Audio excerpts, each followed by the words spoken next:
और मनोरंजन आज की दुनिया का उभरता हुआ सबसे बड़ा व्यवसाय है।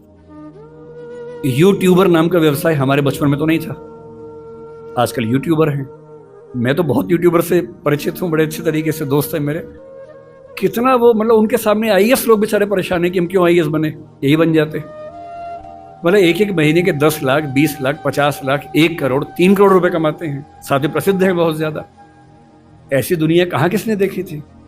कोई ट्विटर पे है, कोई इंस्टा पे प्रसिद्ध है, और अपनी भाषा की वजह से है। अच्छा, इंडस्ट्री में अंग्रेजी का बोलबाला ज्यादा है।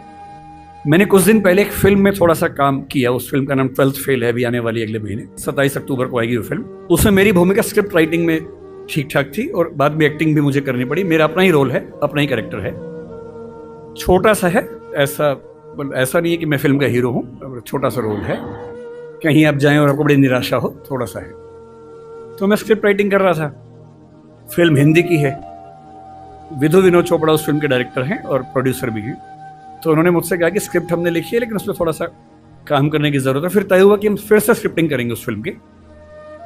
तो करीब 70 सीन है, जिनमें से अनुमान से 20-25 मैंने खुद लिखी हैं। वो बड़ा मुश्किल काम होता है, मुझे लगता था कि 2-4 दिन का काम होगा, लेकिन वो 6 से 8 घंटे में एक सीन हो पाता था, तो 2-2 दिन में जाके एक सीन पूरा होता था। बड़ा मुश्किल काम था।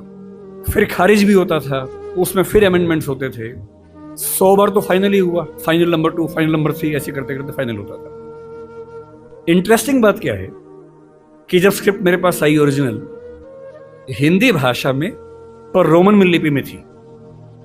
यानी फिल्म में जैसे मान लीजिए सीन है कि मनोज के हाथ में 2 नाली बंदूक है, तो क्या लिखें? MANOJKEHATHMEDONALI BANDOOKHAI। अच्छा, मुझे हिंदी रोमन लिपि में पढ़ने में बड़ी बाधा होती है, दुविधा होती है। एक तो बात यहां से वहां हो जाती है, जैसे कोई ध और ढ का अंतर बता ही नहीं सकता अगर मैं रोमन में लिखूं।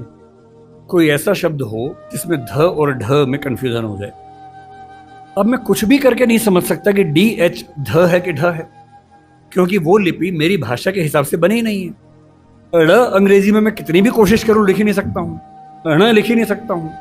मैं हरियाणा में जा रहा हूं और मैं हरियाणा में बोल रहा हूं कि बालक इधर आ, बालक नहीं बोलते हैं, ड़ बोलते हैं, जो ड़ भी नहीं है, ल भी नहीं है, दोनों के बीच के साउंड है। अब मैं रोमन में कितनी भी कोशिश करके लिख ही नहीं सकता वो चीज। और एक्टर को बोलना क्या है? बालक। सड़क नहीं लिख सकता हूं, SARAK या SADAK, कैसे लिखूं? या तो उस लिपि को उसके फोनेटिक्स के हिसाब से चेंज करूं, जो फिलोसफी में हम करते भी हैं, नहीं तो कैसे काम चले। तो मैंने उनसे कहा, मैंने कहा सर, मैं देखिए मुझे बड़ी असुविधा होती है इसमें, मैं देवनागरी में लिखूंगा और आप कहेंगे तो मैं उसको रोमन में कर दूंगा बाद में, पर पहली बार मैं आत्मा में उतरने दो, मुझे देवनागरी में लिखने दो। तो उनको आश्चर्य हुआ कि ऐसा भी होता है, क्योंकि उस इंडस्ट्री में आमतौर पर ऐसा नहीं होता है। तो मैंने देवनागरी में एक सीन लिखा, लिख के भेजा। नियम था कि मैं रोज रात को 3 बजे ईमेल करता था। मेरा शेड्यूल था 3 बजे सोने का, उनका था 5 बजे उठने का। तो 5 बजे उठ के पढ़ते थे और 6 बजे तक कमेंट्स आ जाते थे, फिर मैं उठने के बाद उसको ठीक करता था।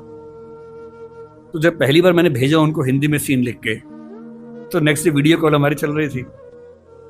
अब सोचिए, विधु विनोद चोपड़ा जो कि बहुत बड़े डायरेक्टर प्रोड्यूसर है इस इंडस्ट्री के, 5-6 लोग टीम में हैं, बड़े बड़े लेखक हैं, डायरेक्टर्स हैं, वो सब उस टीम में वीडियो कॉन्फ्रेंसिंग में हैं। सबके सामने क्या बोले? बोले यार ईमानदारी की बात है, पढ़ के मजा आ गया। मुझसे काफी बड़े, मुझे छोटे भाई की तरह मानते। बोले विकास अब तू ऐसे लिख यार, ऐसी मजा आता है। और बाकी टीम को बोले कि तुम्हें इंग्लिश में करना हो करना, बाद में हम हिंदी में करेंगे। उसके बाद वो पूरी फिल्म हिंदी में लिखी गई।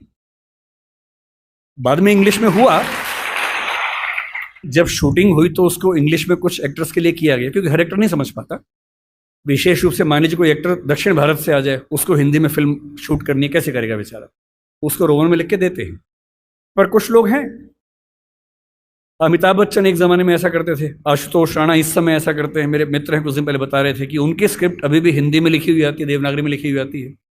उनका तेवर है कि भाई देवनागरी में पढ़ूंगा, रोमन में नहीं, आप पकड़ में आती है, तो करते हैं उसमें। मेरा जो कहना है वो ये कि मनोरंजन की दुनिया में इतने अवसर हैं और उन अवसरों में हिंदी का मुकाबला किसी भाषा में नहीं हो सकता है। बस थोड़ा सा अपनी ताकत का एहसास करिए, घबराइए मत, डरिए मत। हिंदी समाज की सबसे बड़ी समस्या एक ऐसा डर है जो बिना किसी वजह के।